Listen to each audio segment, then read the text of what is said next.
আসসালামু আলাইকুম। আজ আমি আপনাদের সঙ্গে শেয়ার করব কিভাবে একটি মাত্র সূত্র দিয়ে আপনারা প্লাজো কাটিং করবেন এবং প্লাজোতে মোটা এলাস্টিক সেট করবেন। তো কত ইঞ্চি বডির জন্য কতটুকু লুজ এলাস্টিক রাখবেন, তো আপনারা খুব সহজে কিন্তু এই নিয়মটি ফলো করে আপনারা শিখতে পারবেন। ভিডিওটি শুরু থেকে শেষ পর্যন্ত দেখার জন্য অনুরোধ রইল। 36 ইঞ্চি লম্বার জন্য কাটিং করব। তো এখানে দেখুন কাপড়টি কিন্তু একটি ভাঁজ দেওয়া থাকে, আরেকটি ভাঁজ দিয়ে নিয়েছি লম্বা দিকে।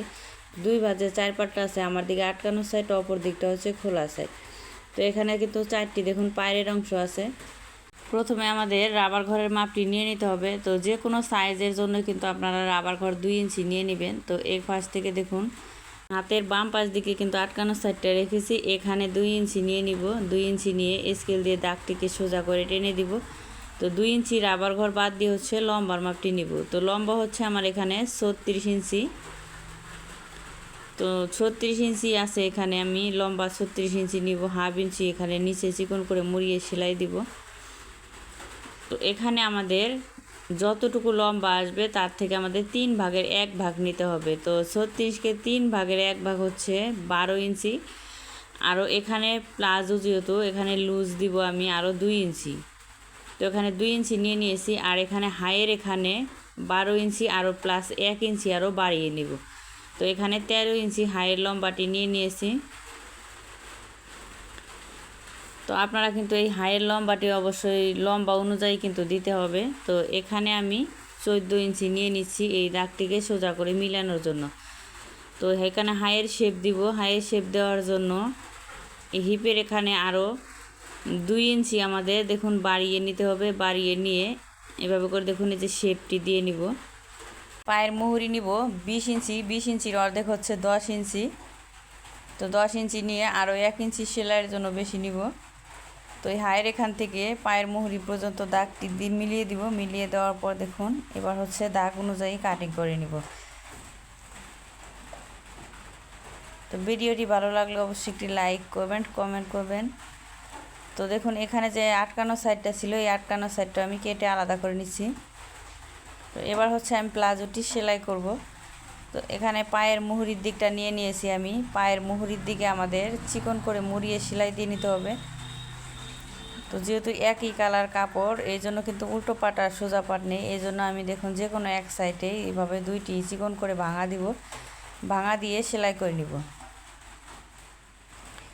তো আরেকটি মুহুরি আমি সেলাই করে নিচ্ছি। তো এখানেও আমি চিকন করে ভাঙা 2টি দিয়ে সেলাই করে নিব। তো এবার হচ্ছে দেখুন এই যে ভালো দিকটা আমাদের ভিতর দিকে রাখতে হবে। ভিতর দিকে রেখে উল্টো পাটটা উপর দিকে আর নিচ দিকে রেখেছি। রেখে এবার হচ্ছে হাইয়ের সাইডটা সেলাই করে নিব। তো হাইয়ের এখানে যে 2টি পাট সমান করে ধরে প্রায় হাফ ইঞ্চি কাপড় বাড়তি রেখে আমাদের সেলাই করে নিতে হবে। অবশ্যই এখান দিয়ে ডাবল করে সেলাই দিয়ে নিব। তো অপর পাশেও আমি হাফ ইঞ্চি কাপড় বাড়তি রেখে এখানে হাইটা সেলাই করে নিচ্ছি। তো এবার 2টি পায়ের মুহুরি আমরা আলাদা করে নিব। তো আলাদা করে 2টি পা আলাদা করে নিয়ে তো পায়ের মুহুরি থেকে আমাদের হাই পর্যন্ত সেলাই করে নিতে হবে।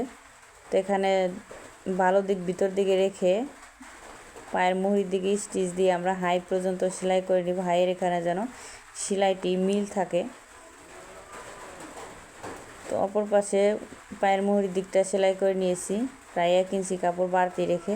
তো এখানে দেখুন কোমরের লুজটা আমার এখানে আছে প্রায় 27 ইঞ্চি। এখানে আপনারা কার জন্য কতটুকু এলাস্টিক নেবেন তো আমি এখানে বলছি। দেখুন এখানে হচ্ছে 36 ইঞ্চি কোমর। তো 36 ইঞ্চির অর্ধেক হচ্ছে 18 ইঞ্চি। আমি 36 ইঞ্চি বডির জন্য এই সালোয়ারটি কিন্তু আমি তৈরি করেছি। তো 36 ইঞ্চির থেকে আমাদের এই 18 ইঞ্চি নিতে হবে। 18 ইঞ্চির থেকে আমাদের 36 ইঞ্চির অর্ধেক হচ্ছে 18 ইঞ্চি। 18 ইঞ্চি নিয়ে আরও 3 ইঞ্চি আমাদের বাড়িয়ে নিতে হবে। 3 ইঞ্চি বা 4 ইঞ্চি বাড়িয়ে নেবেন। তো এবার এলাস্টিকটা দেখুন মাঝখানে ভাঁজ দিয়ে আমি সেলাই দিয়ে আটকে নিয়েছি। তো মাঝখানে আরেকটি চাপ সেলাই দিয়ে নিচ্ছি। তো এরপর হচ্ছে যে দেখুন এখানে আমি এলাস্টিকটি সেট করে নিব। তো আমাদের হাফ ইঞ্চি ভাঙা দিতে হবে। ভাঙা দেওয়ার পর দেখুন আরেকটি ভাঙা দিব। এই এলাস্টিকটা ভিতর দিকে রেখে এভাবে ভাঙা দিয়ে নিতে হবে। তো এখানে 1 সুতা বা 2 সুতা বাড়তি রেখে কিন্তু যাতে এলাস্টিকটা ভিতর দিকে থাকে, কাপড়টা যেন বাড়তি থাকে, এখানে কিন্তু সেলাই দিয়ে নিব আমরা। তো এলাস্টিকের উপর যেন সেলাইটি না পড়ে আমাদের খেয়াল রাখতে হবে, এলাস্টিক যেন চতুর্পাশে ঘোরানো যায়। তো এলাস্টিকটা টেনে টেনে বের করে কিন্তু আমাদের এই সেলাইটি দিয়ে নিতে হবে। তো প্লিজ ভিডিওটি দেখে যদি উপকৃত হয়ে থাকেন আমার চ্যানেলটি সাবস্ক্রাইব করে দিবেন, সাবস্ক্রাইব করে পাশে থাকবেন। যারা ফেসবুক থেকে দেখছেন তারা আমার পেজটি ফলো দিয়ে রাখবেন। তো মাঝখানে আরেকটি সেলাই দিয়ে নিতে হবে, অনেক জোরে টেনে কিন্তু সেলাইটি দিয়ে নিব যাতে